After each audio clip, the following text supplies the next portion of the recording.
Itatak mo na!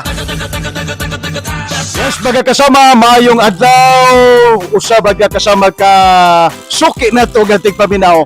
Ato baga kasama naabtan karon nga puno gyud taon sa kagul-anan nganuman. Kaya di na siya makapaminaw baga kasama radyo. Kay ngano, ang iyang radyo baga kasama nahulog, nahagbong nga mo tungawa na mo tinghog baga kasama.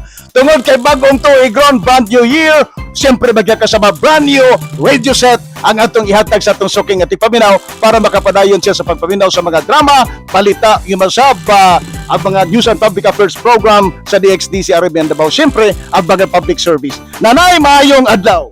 Maayong adlaw, sir. Kasi pangana to, Nay. Erlinda Hildore. Nanay Erlinda Hildore. O sa exact address din Nanay Erlinda.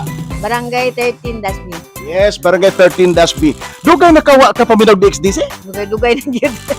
Lahagbong imo radyo? Nahulog mo ako magutong gibulan kay kuan magirik pa inay kay init pa pay para para kuan. solar. Oh, solar. Lahagbong. Naambong ito. Karon mag-amping nagyud ka ha. Kay para di nagyud hagbong. Nanay ni ana ang ato ang kambyo sa imuhang radyo nga nahagbong brand new set. Radyo gikan sa DXDC. O sa basulti ni Nanay. Ay, salamat. Bago na gid kong gadyo. Baka paminaw na gyud kag DXDC. Napaminaw na gyud kong Padayon. DXDC. Oh, sa mga drama. Yes, o sa basulti nimo binabe. Sige na. Daghang kayong salamat sa DXDC. Ayan, salamat kayo.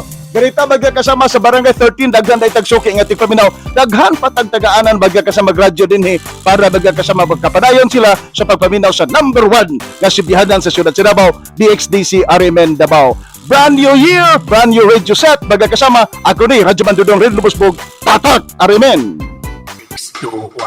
Sa radyo mo, Arimen!